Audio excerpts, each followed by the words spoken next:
नमस्कार साथियों, मैं डॉक्टर प्रवीण चतुर्वेदी आप सभी का जॉब मंत्रा के यूट्यूब चैनल पे स्वागत करता हूं।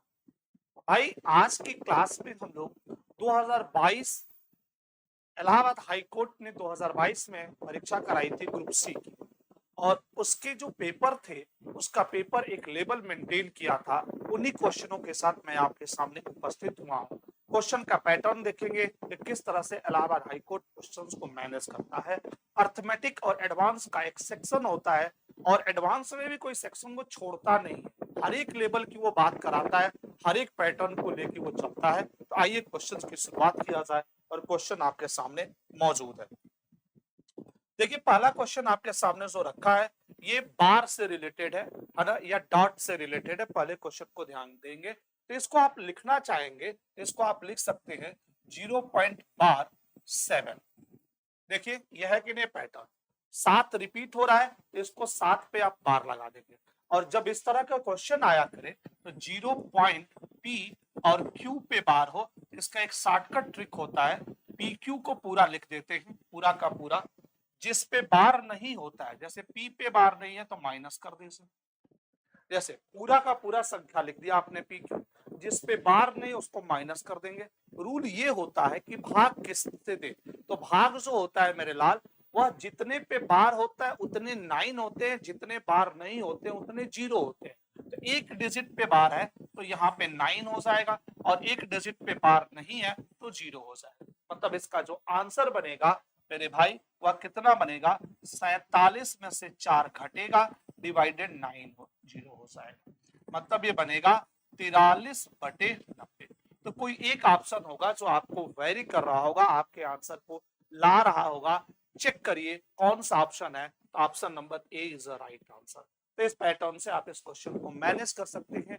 बेहतरीन प्रश्न है, इस प्रश्न से आप चीजों को आइडेंटिफाई कर सकते हैं। आइए नेक्स्ट क्वेश्चन की ओर बढ़ते हैं। अगला क्वेश्चन आपका इंतजार कर रहा है। दिया है, दिए गए आरेख में ए बी सी एक असमद्विबाहु समकोण त्रिभुज है। असमद्विबाहु का मतलब होता है, इन्होंने बोला है non isosceles right angle triangle, समकोण त्रिभुज। ऐसा त्रिभुज जिसका एक एंगल 90 डिग्री होता है उसे हम समकोण त्रिभुज के नाम से जानते हैं, उसे हम समकोण त्रिभुज के नाम से जानते हैं। और जिस पे एंगल जो राइट एंगल है, जो समकोण है, वह कौन है, बी है। बी है समकोण। इसका मतलब कि इस त्रिभुज का नेमिंग नामकरण होगा ए बी सी। सी पे मेरे लाल 90 डिग्री है, सी पे कितना है 90 डिग्री है। आगे क्या कर रहा है क्वेश्चन को ध्यान से समझिएगा। जिसका समकोण इतने पे, यदि पी क्यू और बी एम समानांतर है, पी क्यू और बी एम समानांतर है तो बी एम और ए एम बराबर भी है। तो कोण सी पी क्यू की बात क्या हो रही है, चलिए P Q right angle triangle if PQ and BM are parallel and अच्छा एक पॉइंट ले लीजिए BM। एक काम करिए, यहां पे एक पॉइंट बना दीजिए M, बना दीजिए M। और ये जो M है ना, जो M है, M M is mid point of AC। M जो है क्या है, AC का मिड पॉइंट है। अब जब AC का मिड पॉइंट होगा इसका मतलब देखिए यहां से एक लाइन जो होगी वो डेवलप हो जाएगी और वो लाइन जो डेवलप होगी वह कौन होगी, तो BM होगी। ये क्या कहलाएगी, BM। तो मेरे भाई राइट एंगल ट्रायंगल में एक कॉन्सेप्ट होता है, ये वाली भुजा AM जो होगी और ये जो होगी CM, ये दोनों आपस में क्या होगी, बराबर होगी, क्योंकि M क्या है, मिड पॉइंट है, मिड पॉइंट है। तो यहां से हम देख रहे हैं कि AM is equal to CM है और अकॉर्डिंग टू क्वेश्चन बोला है कि BM और AM बराबर है। पहले से बोल रहा है कि AM और BM आपस में क्या है, ये दोनों आपस में बराबर है। और कॉन्सेप्ट हम से जानते हैं कि ये और ये दोनों आपस में क्या है, बराबर है। इसका मतलब यहां से कॉन्सेप्ट आ गया कि BM is equal to AM is equal to CM। ये कॉन्सेप्ट आपका डेवलप हुआ कि ये भुजा पहले इसने बराबर क्वेश्चन में दिया है और ये आपस में बराबर होती है। इसका मतलब कि इस रिजल्ट से ये निकल के आया कि BM और CM भी आपस में क्या है, बराबर है। तो जब BM और CM आपस में बराबर हो जाएगा तो ये वाला जो त्रिभुज बन रहा है ये वाला जो त्रिभुज बन रहा है ना, ये त्रिभुज एक समद्विबाहु त्रिभुज हो जाएगा, समद्विबाहु त्रिभुज हो जाएगा। मतलब आपके पास triangle BMC is isosceles triangle. Isosceles triangle मतलब समद्विबाहु त्रिभुज है, यह एक समद्विबाहु त्रिभुज है। और समद्विबाहु त्रिभुज का कॉन्सेप्ट ये होता है कि जब समद्विबाहु त्रिभुज की बात किया जाए, मैंने ऐसा त्रिभुज दिया आपके पास BMC, तो समद्विबाहु त्रिभुज में आमने ये दोनों भुजाएं बराबर है, तो आमने सामने की भुजाएं बराबर है, तो आमने सामने के कोण भी आपस में क्या होंगे, बराबर होंगे। आमने सामने के कोण भी आपस में क्या होंगे, बराबर होंगे। तो परेशान मत होइए, मतलब आपसे मैंने ये कहा कि एंगल, ध्यान दीजिएगा, एंगल मैंने आपका एक पैटर्न ले लिया और वो पैटर्न क्या बना, MBC बराबर होगा MCB के। अच्छा भाई, PQ is parallel to BM। चलिए एक भुजा और बनाइए, इन्होंने कहा कि PQ is parallel to BM। आइए एक भुजा और बनाते हैं इसमें, PQ, कोई एक भुजा ले लेते हैं, PQ जो होगा, PQ को यहां बना देते हैं। PQ जो है, PQ जो है क्या है, BM के पैरेलल है। PQ और BM एक दूसरे के क्या है, पैरेलल है। अब एक कोण बनाया इसने CPQ, क्या बनाया, CPQ, ये वाला कोण देखिए, CPQ ये वाला कोण किसके बराबर होगा। तो आपने कॉन्सेप्ट पढ़ा होगा कि जब दो भुजाएं पैरेलल होती है, मतलब BM is parallel to PQ। BM जो है, इसको थोड़ा सा ऐसे बना देना, ज्यादा बेटर होगा।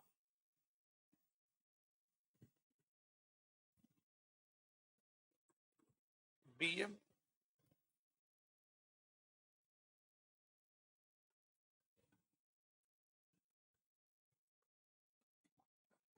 PQ। तो जब देखिए, जब दो भुजाएं पैरेलल है, तो जब पैरेलल होती है, समानांतर होती है, तो दो भुजाएं जब समानांतर होती है तो कॉरस्पॉन्डिंग एंगल आपस में क्या होते हैं, इक्वल होते हैं, कॉरस्पॉन्डिंग एंगल इक्वल होते हैं। तो एंगल पूछा है आपसे CPQ, ये वाला कोण जो होगा इस कोण के क्या होगा, बराबर होगा। तो अगर मैं इस कोण की बात करूं, ये कोण क्या होगा, PBM, ये कोण क्या है, नामकरण क्या होगा, इसको क्या कर सकते हैं, PBM, या इसे क्या कर सकते हैं, इसे कह सकते हैं CBM। तो C या PC तो रिलेट नहीं है, ABM, ABM ऊपर हो गया, ABM, ये तो दो आंसर सेम हो रहे हैं, तो दो तो नहीं होने चाहिए यार। अब आपके पास है PCQ, ये वाला एंगल, CQP,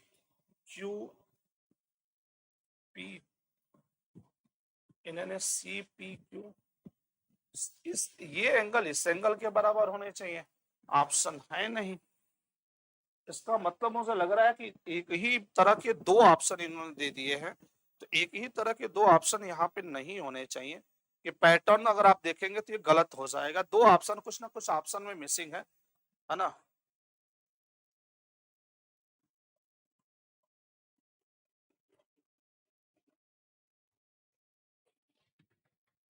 PCQ, CPQ, यही एंगल तो हो रहा है यार, इसके अनुसार यही दिखना चाहिए, यही पैटर्न आपका बन सकता है, इसके अनुसार यही बनाइए, ये वाला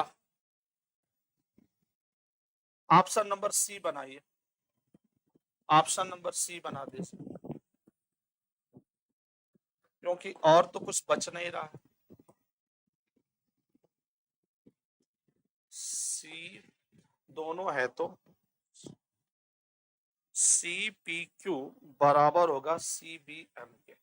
देखो ये अगर पैरेलल है, देखिए ये लाइन और ये लाइन पैरेलल है, तो ये वाला एंगल मैं इसका नाम लिख रहा हूं CPQ बराबर हो जाएगा, है ना, CBM के, ये बराबर हो जाएगा, और CBM, बात तो वही हुई। तो यहां से हो जाएगा एंगल CPQ बराबर एंगल पी सी क्यू। चलिए पी सी क्यू, बात वही होगी, कोई दिक्कत है नहीं। चलिए option number C is the right answer. ठीक है, करस्पॉन्डिंग एंगल से दोनों के दोनों आपस में क्या हो जाएंगे, बराबर हो जाएंगे। ठीक है भाई, करस्पॉन्डिंग एंगल का कॉन्सेप्ट लगा दीजिए, करस्पॉन्डिंग एंगल से चीजें बन जाएगी। क्योंकि पी देखिए फिर से मैं बता दे रहा हूं, P Q is parallel to B M. P Q क्या है, बी एम है, और पी जो है बीसी पे है, पी जो है वह बीसी पे है, क्यू जो है किस पे है, एसी पे है। तो आप इस एंगल की अगर बात करेंगे, इस एंगल की बात करेंगे, तो ये वाला जो एंगल होगा ना, इस एंगल के क्या हो जाएगा, बराबर। तो पी सी क्यू के बराबर होगा। Option number C is the right answer. ठीक है, इस क्वेश्चन के ऑप्शन में यही रहेगा। हाँ, यहाँ पे दो ऑप्शन दिया है सेम, लेकिन ये दोनों नहीं होने चाहिए। चलिए बन जाएगा भाई, कोई दिक्कत किसी को? आशा करता हूं कि यहाँ पे आपकी चीजें क्लियर रहेंगी।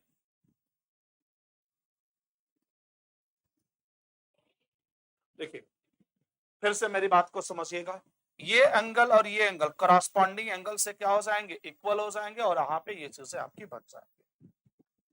नेक्स्ट क्वेश्चन पे आ जाइए। चलिए इस क्वेश्चन को देखिए, इस क्वेश्चन को देखिए बेटा, बना कितना ये 30/x। अच्छा एक काम करते हैं, हम डायरेक्ट यूज करते हैं। यहां से मैं आपसे कहूं 1/x माइनस वाई को आप a मान लो, और 1/x प्लस वाई को आप b मान लो। ये बन जाएगा आपका 30a प्लस 44b बराबर 10। अब यहां से ये क्या बनेगा, 40a प्लस 55b बराबर 13। दो इक्वेशन फ्रेम हो गए, पहला इक्वेशन दूसरा इक्वेशन। ऊपर किसी छोटे से तो क्लियर नहीं हो रहा है, 11 दोनों में कॉमन है, एक में 4 बन रहा है, एक में 5 बन रहा है। ऊपर 4 से गुणा कर देता हूं, ऊपर 5 से गुणा कर देता हूं, नीचे 4 से। जानते हैं क्यों भाई? देखिए दोनों इक्वेशन में किसी एक पोर्शन को इक्वल करिए, या तो बी को इक्वल करिए या तो ए को। तो यहाँ पे मैं बी को इक्वल कर रहा हूँ, यहाँ 44 से यहाँ 55 है, कॉमन 11 है, कॉमन हटा दिया, तो यहाँ 4 दिख रहा है, यहाँ 5, ऊपर 5 से नीचे 4 से, तो ऊपर 5 से गुणा करूंगा तो 150 ए प्लस 44 पांचे 220 हुआ, और ये बन जाएगा 50। इसमें 4 से गुणा 160 ए प्लस 220 बी बराबर 13 चौके 52। चलिए समीकरण 1 में 5 से गुणा किया, समीकरण बी में 4 से गुणा किया, माइनस माइनस माइनस, ये दोनों कैंसिल। ये बना आपके पास -10 ए बराबर -2, कैंसिल आउट।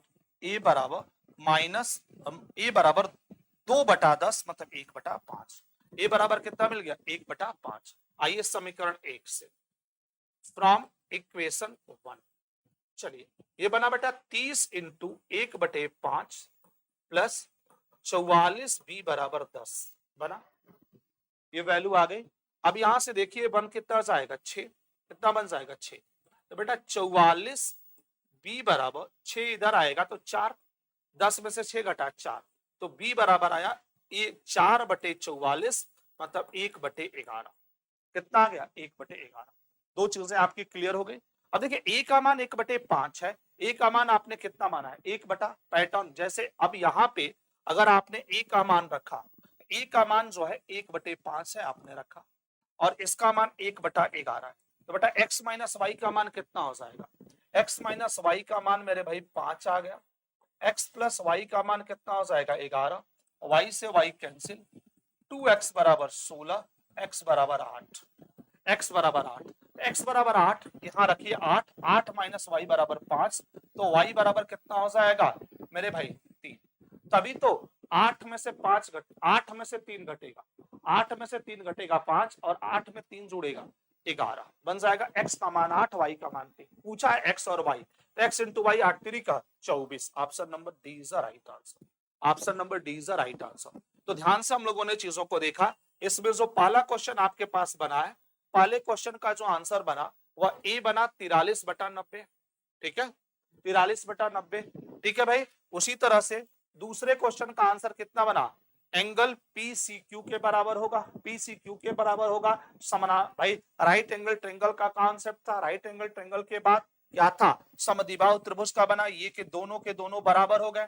किसी को कहीं भी समस्या होगी, जैसे फिर से मैं अगर इस क्वेश्चन को करूं तो यही देखना है आपको, फिर से समझिए इस बात को पैटर्न वाइज।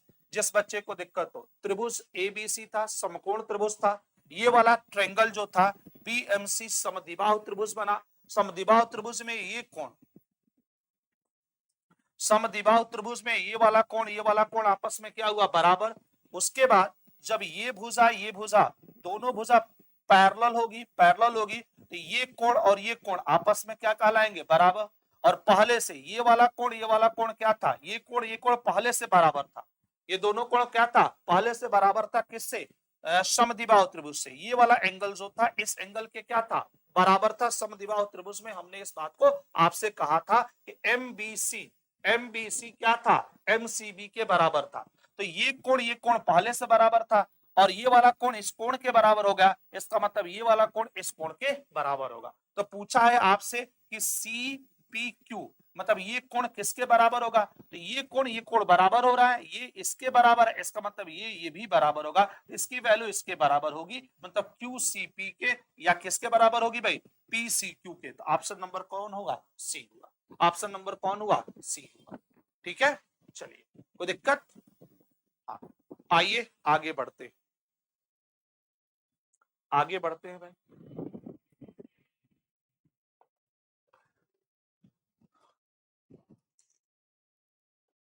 ट्रायंगल ABC, चलिए ट्रायंगल बनाइए ABC, ABC बोला है जिसमें DBC का मध्य बिंदु है। चलो भाई बेटा D जो है BC का मध्य बिंदु है, तो अगर आपने D को A से मिला दिया तो आपने त्रिभुज के दो भाग बना दिया। मतलब यहां पे मैं कहूं तो आधा त्रिभुज इधर हो गया और आधा त्रिभुज ये हो गया। मतलब इस त्रिभुज की, अगर इस त्रिभुज का क्षेत्रफल पूछेगा, अगर इस त्रिभुज का क्षेत्रफल पूछे तो पूरे त्रिभुज का आधा होगा, या इस त्रिभुज का क्षेत्रफल पूछे तो पूरे त्रिभुज का क्या होगा, आधा होगा। मतलब मुझसे कोई कहे कि त्रिभुज ABD का क्षेत्रफल क्या होगा, तो हम कहेंगे हाफ ऑफ त्रिभुज ABC कहेंगे। आगे कहता है EAD का मध्य बिंदु है। लीजिए और बवाल किया, ये त्रिभुज आपके पास था, ये त्रिभुज बना हुआ था, कौन सा त्रिभुज भाई, ADB। और ये वाला जो त्रिभुज है ABD है ना, या ADB, जो क्या है, पूरे त्रिभुज का, बड़े वाले त्रिभुज का आधा है। और स्टेटमेंट इसने डेवलप कर दिया, क्या कहा, एक नया नंबर डाटा लाया E, बोला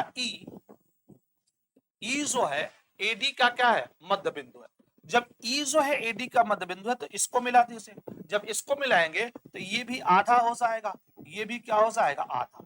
मतलब मुझसे अगर कोई पूछे कि त्रिभुज BED का क्षेत्रफल क्या होगा, तो मैं कहूंगा 1/2 त्रिभुज ABD। क्या कहूंगा कि त्रिभुज BAD का जो क्षेत्रफल होगा वह क्या होगा, है ना, इस वाले त्रिभुज के क्षेत्रफल का क्या होगा, आधा। अब इन दोनों इक्वेशन को मर्ज कर दीजिए, मर्ज करेंगे तो त्रिभुज BAD का क्षेत्रफल क्या होगा, BAD का क्षेत्रफल 1/2 1/4 त्रिभुज ABC। तो ये जो छोटा वाला त्रिभुज बन रहा है ना, इसका क्षेत्रफल बड़े वाले त्रिभुज का क्या होगा, 1/4 होगा। कोई देखिए 1/4 है, पहला ऑप्शन ABC त्रिभुज क्षेत्रफल इतने के क्षेत्रफल का 4 गुना, ABC त्रिभुज का क्षेत्रफल इतने त्रिभुज का 4 गुना, ADC त्रिभुज का क्षेत्रफल इतने का 2 गुना। 2 गुना वाला तो कौन ऑप्शन नहीं होगा, 2 गुना वाला तो गायब कर दीजिए।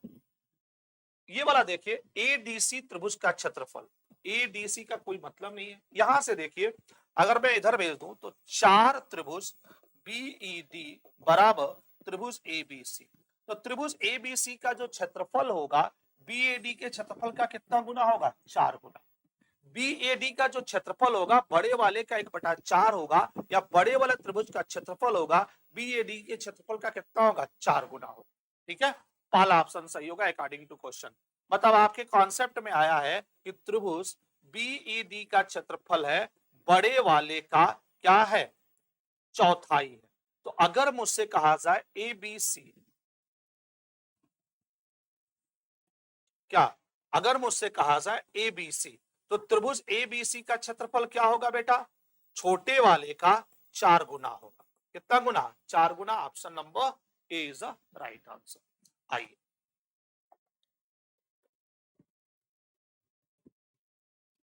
ये यार इनकम्प्लीट है क्वेश्चन।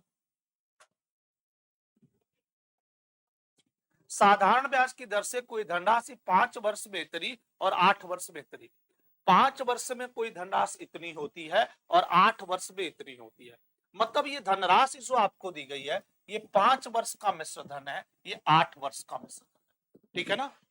मतलब इसमें जो 5 वर्ष है इसमें प्रिंसिपल प्लस 5 वर्ष की एसआई है जिसकी वैल्यू 1350 है।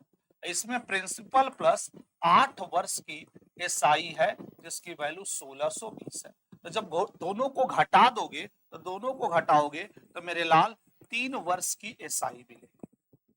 3 वर्ष की क्या मिलेगी? एसआई। जब दोनों समीकरण को घटाओगे पी से पी कैंसिल, 8 वर्ष में से 5 वर्ष घटेगा, 3 वर्ष की एसआई 1350। 1600 में से अगर 1350 घटाया जाए तो 150, 250, 270 रुपए, 270 रुपए।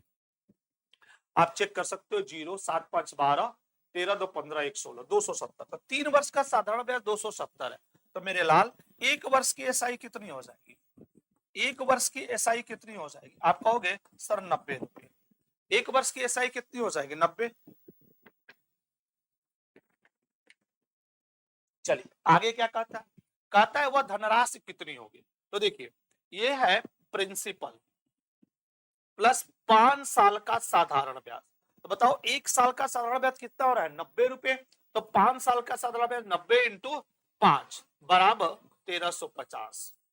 1 साल का साधारण ब्याज 90 रुपए, तो 5 साल का साधारण ब्याज 9 5 45, 450 रुपए। तो 1350 में से 450 घट जाएगा, प्रिंसिपल हो जाएगा 900 रुपए। कितने रुपए? 900 रुपए। Option number D is the right answer. फिर ध्यान से समझिए प्रश्न को, पैटर्न वाइज ही आपको समझना है, बहुत ज्यादा डेप्थ में नहीं जाना है। पहले आपने निकाला 3 साल का साधारण ब्याज 270 रुपए। तो बेटा 1 साल का साधारण ब्याज 90 रुपए, या यहां से लिखिए 5 वर्ष वाले से निकालने से या 8 वर्ष वाले से। जैसे 8 वर्ष वाले से निकालते तो 1 साल का साधारण ब्याज 90, तो 8 साल का 9 8 72 कितना होता? 720।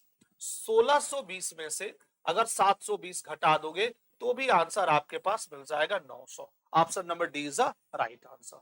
ठीक है? तो अपने हिसाब से इस पैटर्न को फॉलो कर सकते हैं। आइए नेक्स्ट क्वेश्चन। आइए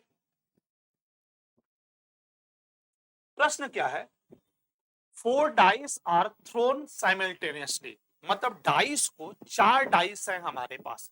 जब आप डाइस देखते हैं, पासा देखते हैं, तो पासा पे नंबर्स होते हैं। वो नंबर क्या होते हैं उस पे लिखा होता है। या लूडो छक्का खेलते हो ना, तो लूडो छक्के में जब वो जो डाइस होता है उस पे क्या होता है? 1 लिखा होता है, 2 लिखा होता है, 3 लिखा होता है, 4 लिखा होता है, 5 लिखा होता है और क्या लिखा होता है? 6 लिखा होता है। ठीक है ना? बोला गया है तो कितने तरीके से इन्हें फेंका जाए जिससे कि सभी पासकों का कुल योग 23 हो। अब हमें टोटल योग चाहिए कितना? 23। अगर 4 बार है, 4 बार फेंकेंगे और चारों पे 6 आएगा तो 6 चौका 24 हो जाएगा। चारों पे 6 आएगा, चारों पे 6 आएगा तो कितना हो सकता है? 24। लेकिन मुझे 24 नहीं चाहिए, मुझे 23 चाहिए। मुझे कितना चाहिए? 23। तो 23 कब आ सकता है?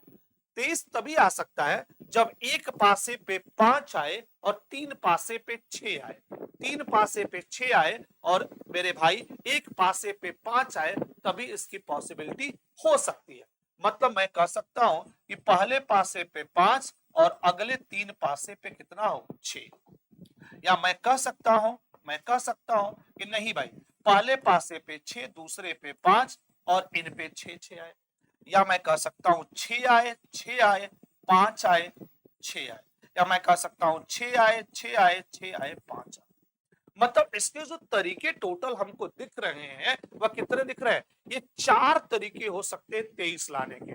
मतलब ये भी देखिए 23 आ सकता है, ये भी देखिए 23 आ सकता है, ये भी देखिए 23 आ सकता है और ये भी 23 आ सकता है। क्योंकि जो पासे होते हैं उस पे 6 से ज्यादा अंकित नहीं होता है। तो ये जो तरीका होगा टोटल ये 4 तरीके होंगे। तो बोला है कि भाई चार पासकों को साथ साथ उछाला जाता है, कितने तरीके से इन्हें फेंका जाए जिससे कि सभी पासकों का कुल योग जो हो 23 हो। तो ऑप्शन नंबर हम सी के साथ जाएंगे। इसके टोटल कितने वैलिड तरीके होंगे? 4 वैलिड तरीके होंगे जो आपके सामने मौजूद है। इसी तरीके से आप इस क्वेश्चन को मैनेज कर सकते हैं, इसी पैटर्न पे चीजें बन सकती है। ठीक है भाई, चलिए। तो ऐसे क्वेश्चन मैनेज हो जाएंगे, आशा करूं।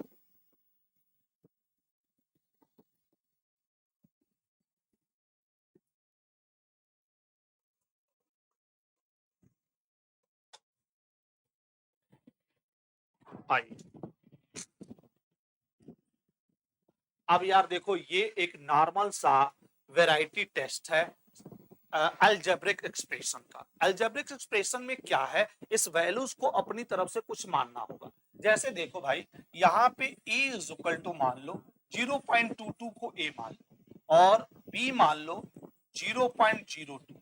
ठीक है, तो इसका 3 बार मल्टीप्लीकेशन है, तो ऊपर बनेगा a क्यूब और एक बनेगा b क्यूब। a क्यूब बनेगा और क्या बन जाएगा मेरे लाल? b क्यूब बन जाएगा। फिर ध्यान दो, इसको ए लिया, इसको ए लिया, इसको ए लिया, बी लिया, बी लिया, बी लिया, तो ऊपर बन गया A Q minus B Q. एकदम नॉर्मल सा क्वेश्चन है। नीचे क्या दिया है? A into A square. नीचे क्या दिया है? A square. फिर यहाँ क्या दिया है? बी इंटू बी, मतलब बी स्क्वायर। और यहाँ क्या दिया है बेटा? हाँ, B square plus A B. देखो यहाँ, देखो यहाँ a इंटू ए है, यहाँ b इंटू बी है, और यहाँ क्या है? a into B. मतलब ये पैटर्न मैंने यहाँ पे लिख लिया। अब याद करो, बेसिक फार्मूला आपको क्या पढ़ाया जाता है? बेसिक फार्मूला आपको ये पढ़ाया जाता है, इसकी जो वैल्यू होती है a माइनस बी होती है, ये क्या होता है? A square plus B square plus A B होता है। इसका मतलब ये वाला पोर्शन, नीचे वाला पोर्शन कैंसिल हो जाएगा, ये वाला कैंसिल, मतलब इसका आंसर क्या बनेगा? ए माइनस बी। ए माइनस बी, तो ए माइनस बी दोनों को घटा के देखो तो बेटा 0 2, एक ऑप्शन मैच कर रहा है, option number C is the right answer. तो ऊपर जो है A cube minus B cube का फार्मूला एडजस्ट किया है, नीचे जो दिया है A square plus B square plus A B दिया है, तो ऊपर का एक सेक्शन कंप्लीटली खत्म हो जाएगा, नीचे का एक सेक्शन बचेगा।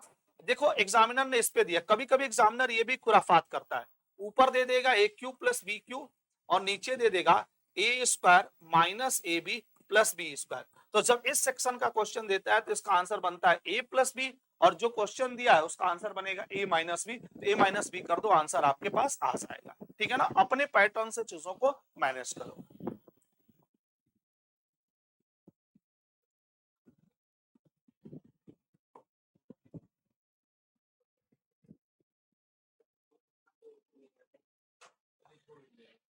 चलो इस क्वेश्चन को देखो बेटा, रेशियो एंड प्रोपोर्शन का क्वेश्चन है। रेशियो एंड प्रोपोर्शन को कैसे आपको मैनेज करना है, ये थोड़ा सा ध्यान देना होगा, पैटर्न से चीजें आपके पास आएंगी। रेशियो एंड प्रोपोर्शन में क्या है ये क्वेश्चन, इसको ध्यान दीजिए। आइए मैं दिखाता हूं। देखिए बेटा, ये ए इज टू बी दिया है, फिर देखिए A is to B, B is to C, C is to D, D is to E, इतने वैल्यूज दिए हैं। आप क्या करेंगे? ए इज टू बी आपको मालूम है, एक काम करिए लिख दीजिए, A is to B is to C is to D is to E, जितने नंबर्स उसने हैंडल किया, ए अनुपाते बी, बी अनुपाते सी, सी अनुपाते डी और डी अनुपाते ई। आप यहाँ पे जो टर्म यूज हो रहा है सभी को अलग अलग लिख दीजिए। ठीक है, आइए बेटा, ए और बी की रेशियो क्या है? 2:1। आपने 2:1 लिख दिया। चलिए, दूसरा क्या है? बी इज टू सी। अब देखिए पहले वाले लाइन को छोड़ दीजिए, बी इज टू सी 1:3, इसको लिखा आपने 1:3। चलिए सी इज टू डी 2:3, सी के सामने 2 लिखिए और डी के सामने 3। चलिए डी इज टू ई कितना है? 1:3, इसको लिखिए 1:2। देखिए बेटा, एक अनुपात ए अनुपाते बी, बी अनुपाते सी, सी अनुपाते डी, डी अनुपाते ई। अब नियम ये होता है, अगर आपने थोड़ा बहुत भी पढ़ा होगा, कि अगर जो सेक्शन खाली है, जैसे पहले वाले में पूरा का पूरा खाली है, तो जो पड़ोस जो खाली है वह अपने पड़ोसी से फिलअप हो जाएगा, उसका पड़ोसी उसको पूरा कर देगा। मतलब यहाँ पे ये जो एक है बगल में, ये भी एक हो जाएगा, ये भी एक हो जाएगा, ये भी एक हो जाएगा। सेम है, देखिए यहाँ पे एक है तो इसके बगल में एक हो जाएगा, यहाँ पे 3 है तो पड़ोस में 3 3 हो जाएगा। सेम एज यहाँ पे 2 है तो यहाँ 2 हो जाएगा, यहाँ भी 2 हो जाएगा, यहाँ 3 है ये भी बगल में कितना हो जाएगा, 3 हो जाएगा। सेम एज मेरे लाल यहाँ 1 है, 1 1 1, हर जगह एक की डाटा को चपका दो, तुम्हारा हमारा काम यहाँ पे हो जाएगा। पैटर्न से आपने यहाँ पे चीजें लिख ली, ठीक है। आइए अब सिंप्लीफिकेशन करते हैं। देखिए तो 2 इंटू 2 कितना बना, 4। ये देखिए 1 इंटू 1 इंटू 2 इंटू 2 ये कितना बना, 2। ये क्या बना, 3 दूनी 6। चलिए 3 दूनी 6, इसको देखिए 3 3 का 9, और ये क्या बना बेटा, 3 3 का 9 दूनी 18। मुझे लग रहा है कि पूरा कैलकुलेशन, एक बार कैलकुलेशन चेक कर लीजिएगा, कोई समस्या नहीं होगी। क्योंकि देखिए क्या कोई डाटा है जो किसी नंबर से कैंसिल हो रहा है, किसी नंबर से सभी पांचों के पांचों डाटा किसी एक नंबर से कैंसिल हो रहे हैं, तो सभी के सभी किसी एक नंबर से कैंसिल नहीं हो रहे हैं। पूछा क्या है, पूछा है हमसे a प्लस बी, तो चलिए a प्लस बी करते हैं। a plus B 4 plus 2, a 4 plus b 2 minus C कितना है 6 प्लस ई कितना है बेटा 18 upon b plus C, b 2 है सी 6 है, 2 प्लस 6 माइनस डी कितना है 9 है और ई 18 है, ई 18 है। चलिए देखिए 4 2 6 माइनस 6, 6 माइनस 6 खत्म, ऊपर बन गया 18, नीचे देखिए फिर से 6 2 8 माइनस 9 तो माइनस 1 बन जाएगा, 18 में से एक जाएगा 17। देखिए कोई एक ऑप्शन मैच कर रहा है, एक ऑप्शन मैच कर रहा है, option number A is the right answer. जो आंसर आपके पास आया वो 18/17 के रूप में आया, यही क्वेश्चन आपका राइट बनेगा। तो अपने हिसाब से अपने पैटर्न से चीजों को हल्का सा हैंडल कर लेना है, चीजें आपके सामने आ जाएंगी, पैटर्न वाइज चीजें आपको मिल जाएंगी, कोई भी दिक्कत आपको यहाँ पे नहीं होनी चाहिए, ठीक है भाई। चलिए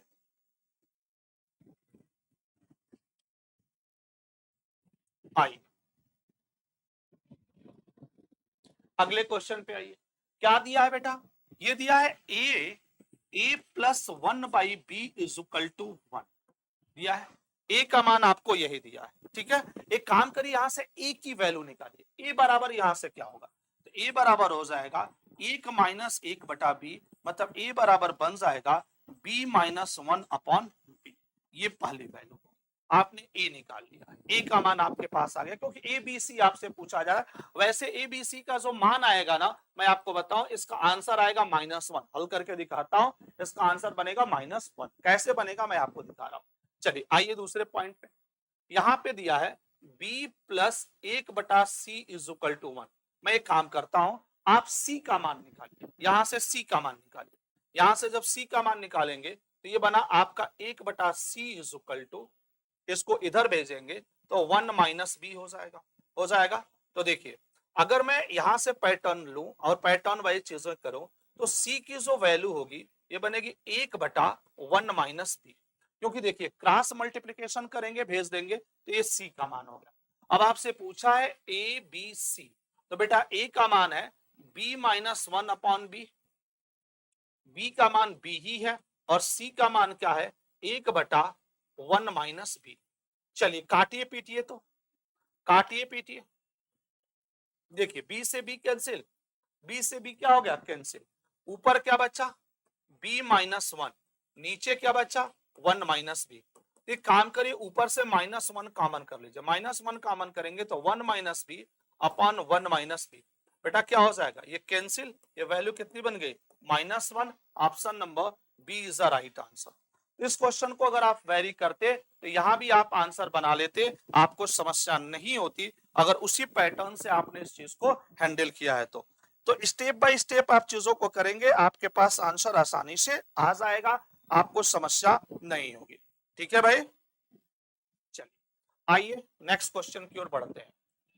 अगला क्वेश्चन क्या है, अगला क्वेश्चन स्पीड टाइम डिस्टेंस का एक क्वेश्चन उठाया है कि 15 किलोमीटर प्रति घंटे की चाल से टहलते हुए कोई बालक अपने स्कूल 20 मिनट देरी से पहुंचता है। अगली बार देखिए, स्टार्टिंग में उसकी स्पीड जो है, स्टार्टिंग में उसकी स्पीड है 15 किलोमीटर पर आवर। बेटा दूसरी स्पीड क्या होगी, बाद में वो अपनी स्पीड को 5 किलोमीटर पर आवर बढ़ा देता है, तो नई स्पीड हो जाएगी, जब 5 किलोमीटर बढ़ जाएगी तो 20 किलोमीटर पर आवर। जब वो 15 की स्पीड से चलता है तो स्कूल पे, अपने विद्यालय पर 20 मिनट देरी से पहुंचता है। जब 15 की स्पीड से चलता है तो अब 20 मिनट क्या हो जाता है, लेट हो जाता है। लेकिन जब वो 20 की स्पीड से चलता है तो अब 5 मिनट क्या हो जाता है, लेट हो जाता है। 5 मिनट क्या हो जाता है, लेट हो जाता है। तो पूछा है घर से स्कूल की दूरी, तो बेटा ऐसे क्वेश्चनों में जब डिस्टेंस निकालना होता है तो स्पीड टाइम डिस्टेंस में एक बेसिक कॉन्सेप्चुअल फार्मूला हम लोग पढ़ाते हैं, और वो फार्मूला क्या होता है, वो फार्मूला होता है प्रोडक्ट ऑफ स्पीड। फार्मूला होता है, मैं इसको यहां पे लिख दे रहा हूं, D is equal to S1 into S2 product of speed upon difference into speed into difference into time. ये एक छोटा सा फार्मूला होता है। मैंने क्या कहा, फार्मूला होता है कि चाल का गुणनफल बटे चाल का अंतर इनटू समय का अंतर। मैंने क्या कहा, product of speed upon difference into speed into difference into time. Time में डिफरेंस, चाल अंतर, ये है चालों का गुणनफल बटा चालों का अंतर इनटू समय का अंतर। तो बेटा ये S1 इंटू S2 है, मतलब 15 इंटू 20। चाल का अंतर क्या हो जाएगा, 20 और 15। चाल का अंतर का मतलब होता है बड़े नंबर में से छोटे नंबर को घटाया जाता है, तो 20 और 15 का डिफरेंस 5 हो जाएगा। और चाल का सॉरी समय का अंतर, समयांतर, बेटा देखो ये 20 मिनट देर है, ये 5 मिनट देर है, तो जब दोनों का अंतर निकालोगे ये 15 मिनट आएगा। क्या आएगा, 15 मिनट। डिफरेंस आपको निकालना है, क्या निकालना है, डिफरेंस। एक चीज याद रखिएगा, जब ये दोनों सेम रहे, जैसे ये लेट लेट है, देरी देरी, तो घटेगा। अगर ये, देखिए ध्यान से एक बात को समझिएगा, अगर दोनों लेट हो तो घटेगा, दोनों जल्दी हो, दोनों क्या हो, जल्दी हो, तो भी क्या होगा, घटेगा।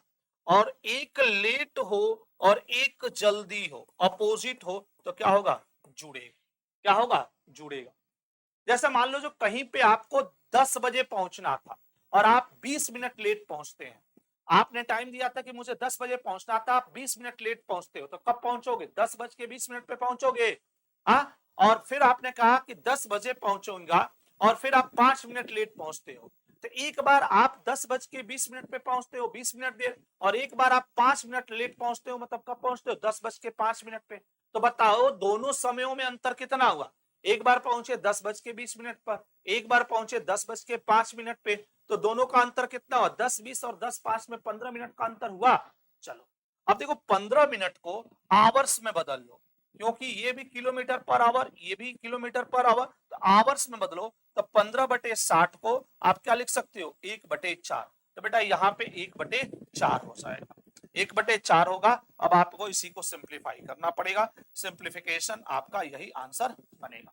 चलिए काटिए, तो 5 से काटिए, 5×15, 4 से काटिए 5, 5×15, आंसर बनेगा 15 kilometre. Option number D is the right answer. तो ये डायरेक्ट फार्मूला आप लगा के इस क्वेश्चन को बना सकते हैं, कोई ज्यादा समस्या नहीं।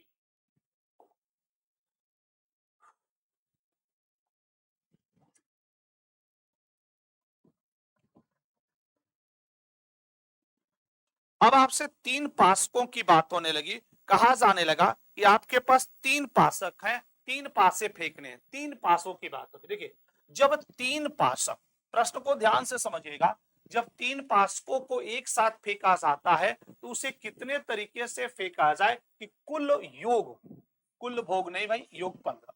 The number of ways in which we get sum 15 when 3 dice are thrown simultaneously। भाई 3 बार 3 पासे फेंकने हैं, तो क्या क्या नंबर आएगा कि जोड़ 15 हो जाएगा। तो आप कहोगे सर 6 आ जाए, 6 आ जाए, 3 आ जाए, तो जोड़ कितना हो जाएगा, 15। 6 6 12 3 कितना हो जाएगा, 15 हो जाएगा। या आप कहोगे सर नहीं, ये भी पॉसिबल है कि 6 हो जाए, 5 हो जाए, 4 हो जाए, तो भी क्या हो जाए, 15 हो जाएगा। 6 5 4 पे भी कितना हो जाएगा 15। या आप कहोगे सर ये भी तो पॉसिबल है 15 लाने के लिए कि तीनों के तीनों क्या आ जाए 5 आ जाए, तीनों के तीनों क्या आ जाए 5। तो ये 15 लाने का कॉन्सेप्ट है पासे में, क्योंकि पासे में मैक्सिमम नंबर जो होता है यही बनता है। ठीक है भाई, तो ये पैटर्न आपके पास आए, तो इसके जो टोटल वेज होंगे वह क्या होंगे ये समझना होगा। मतलब देखिए इसमें जो है 6 कितनी बार आ रहा है 2 बार, मतलब फैक्टोरियल 3 का पैटर्न होगा। यहाँ पे फैक्टोरियल 3 अगर मैं यूज करूं तो यहाँ पे फैक्टोरियल 3 का पैटर्न होगा, एक बार 6 आ गया तो पैटर्न आपके पास आ जाएगा। फैक्टोरियल 3 की बात अगर किया जाए, फैक्टोरियल 3 बटा फैक्टोरियल 2 कर लेना, यहाँ पे 3 तरीके होंगे। कितने तरीके होंगे 3 तरीके। अब यहाँ पे जो पैटर्न आएगा वो क्या हो जाएगा 5 6 5 4, इसकी जो वैल्यू होगी और फैक्टोरियल 3 होगी। फैक्टोरियल 3 जो होते हैं 6 वे होते हैं, इसकी जो वैल्यू होगी होगी फैक्टोरियल 3, और इसकी फैक्टोरियल हो जाएगी फैक्टोरियल 3 बटे 3।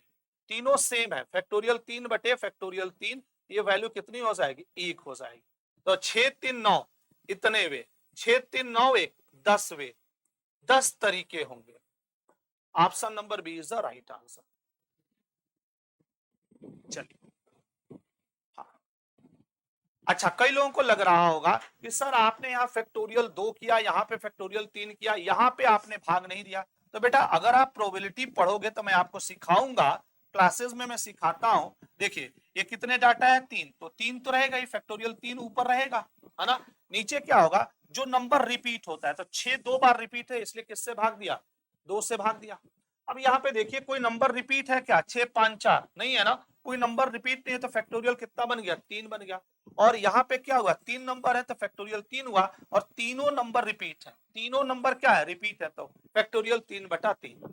फिर समझिए ये लाने के लिए इसकी प्रोबेबिलिटी कितनी होगी, तो फैक्टोरियल 3 बटा फैक्टोरियल 2। फैक्टोरियल 2 क्यों कर रहे हैं, क्योंकि 6 2 बार रिपीट है। ठीक है, इसकी प्रोबेबिलिटी कितनी होगी 6 5 4, ये आने की प्रोबेबिलिटी कितनी होगी फैक्टोरियल 3। इसमें कोई भी नंबर रिपीट नहीं है तो आंसर कितना बन गया फैक्टोरियल 3 बन गया।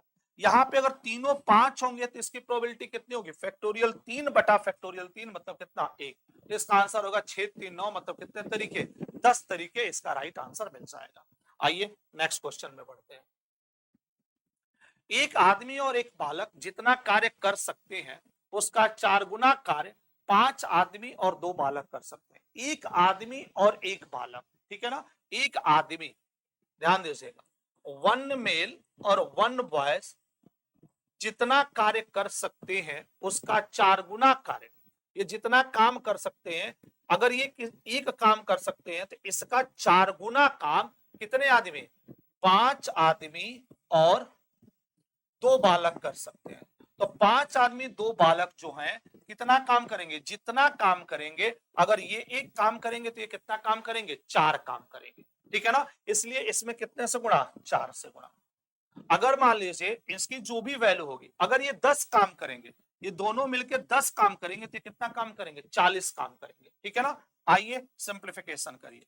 4m प्लस 4b बराबर 5m प्लस 2b। चलिए m को एक तरफ, तो m बराबर 2b। m और b की जो रेशियो होगी वह कितने की बनेगी 2:1 की। m और b की रेशियो जो बनेगी वो कितने की बनेगी 2:1 की। Option number C is right answer. या अगर आपको इससे दिक्कत हो रही है तो ऐसे करिए, एक आदमी और एक बच्चे है ना, अगर एक काम करते हैं तो 5 आदमी और 2 बच्चे कितने काम करते हैं 4।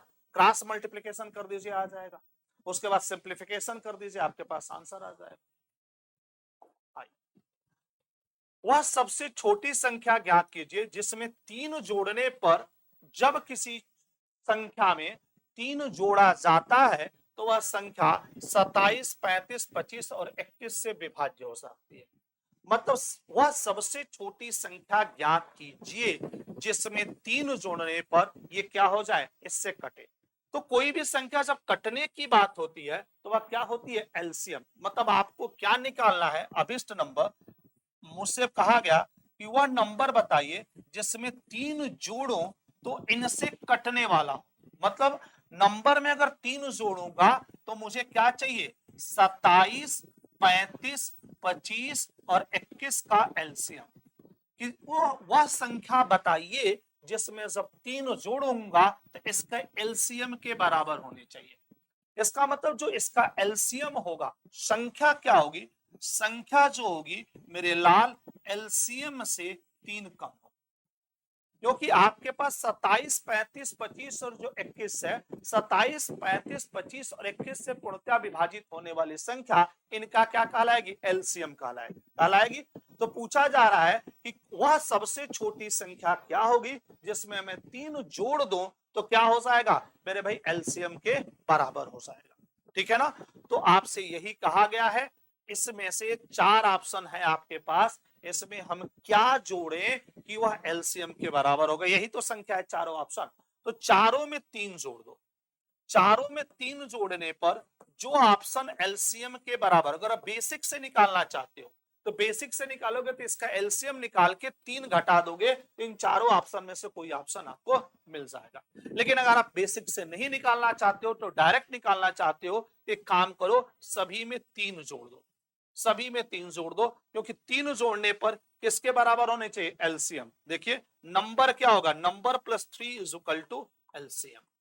ठीक है, तो एक काम करो, चल 4728 में 3 जोड़ेंगे 4731 होगा, 4722 में 4725 होगा, 4725 में 4728 होगा, 4723 होगा।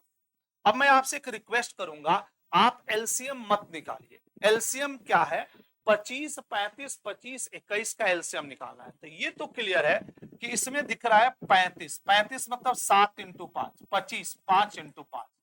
तो भाई एलसीएम मतलब क्या होगा, वह संख्या 25 से श्योर कटेगी, 35 से श्योर कटेगी, मतलब 25 से कटेगी, मतलब 100% वह संख्या 5 से कटेगी या 7 से कटेगी। तो पहले चेक करिए कि कौन सा ऐसा ऑप्शन बन रहा है ना, जोड़ने के बाद कौन सी ऐसी संख्या मिल रही है जो 5 से कट सकती है। तो जोड़ने के बाद मात्र व मात्र ये 4725 से 5 से कटने वाली संख्या है, 5 से कटेगी तबे तो 25 से पे कटेगी भाई, 25 की बात, या 25 से चेक कर लो कौन सा ऑप्शन ऐसा है जो 25 से कटेगा। तो मात्र और मात्र ऑप्शन नंबर कौन है, ये वाला दिन रहा है जिसमें 3 जोड़ू तो 4725 हुआ, 4725 25 से कट सकता है। तो इस प्रश्न का जो राइट आंसर होगा ऑप्शन नंबर बी 4722 वह सबसे छोटी संख्या होगी जिसमें 3 जोड़ दोगे तो इन सभी संख्याओं से कटेगी। इसका एलसीएम निकाल के देख लेना, एलसीएम निकालोगे तो 4725 आएगा, 3 घटा दोगे 4722 आएगा।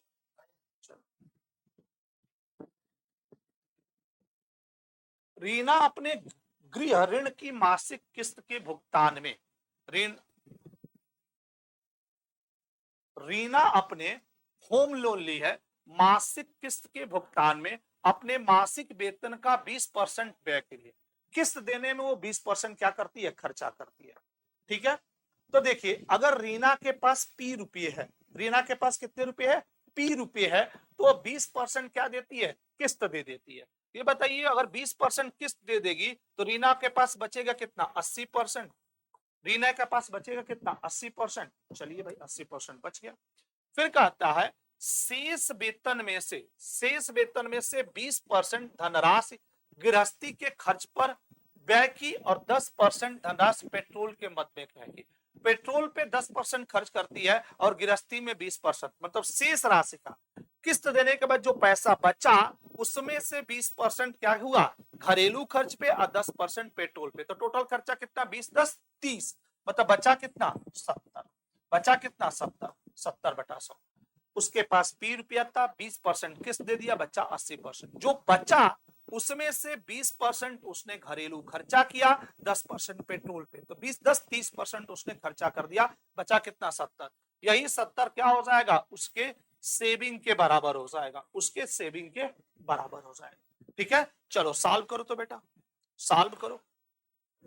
चलो भाई 20 चौका 80, 20 पांचे 100, बेटा ये 7 हुआ, ये कितना हुआ, 10 हुआ। अच्छा इसको 7 से काटते हैं, 7 5 35, यहां से 1 मिलेगा 19, 7 दूनी 14, 14 मतलब 5, 8 7 56, 5280। अच्छा 4 से काटते हैं, 13 चौका 52, 1320, 4 से 7 से कट गया 1320। तो P बराबर बेटा 1320 इंटू 5 इंटू 10, तो मुझे लगता है 13 पच्चे 65, 20 पच्चे 66, ये 6600 होगा क्या? 6600 पे 1 zero. Option number B is the right answer. Final और इनिशियल से कर दिए, यहाँ पे आ गया। या कुछ बच्चे इस क्वेश्चन को ऐसे भी कर सकते हैं, बेटा देखो 20% उसने किस्त दिया, कितना परसेंट किस्त दिया? 20%। जब वो 20% व्यय करती है तो 20% की वैल्यू कितनी होती है? 1/5। तो अगर रीना की इनकम 5 रुपए थी तो उसने 1 रुपया किस्त दे दिया, बचा कितना? 4 रुपये। 5 रुपया था, 1 रुपया किस्त दे दिया, बचा कितना? 4 रुपये। फिर हुआ क्या? 20% उसने गृहस्थी पे खर्च किया, 10% यहाँ, बेटा बचा कितना? बना कितना? 30%। 30% की भिन्न होती है 3/10। अगर उसके पास 10 रुपए था तो 10 रुपए में से 3 रुपया खर्चा कर दिया, बचा कितना? 7। रेशियो बना दो बेनीलाल, 50। रेशियो बना दो 28 बनेगा। अब इसी 28 का मान एग्जामिनर आपको दिया हुआ 3690, है ना? ये जो दिया है 39 नहीं 36, 39 मैं लिख रहा हूं, 36 कितना दिया है भाई? 36,960। कितने का मान है? 28 का, 50 का मान निकाल लो। जैसे यहाँ पे किए हो वैसे ये कर लो। तो दोनों मेथड, रेशियो मेथड भी सही है, फाइनल इनिशियल भी सही है, दोनों से आप लॉजिकली सॉल्व कर सकते हो।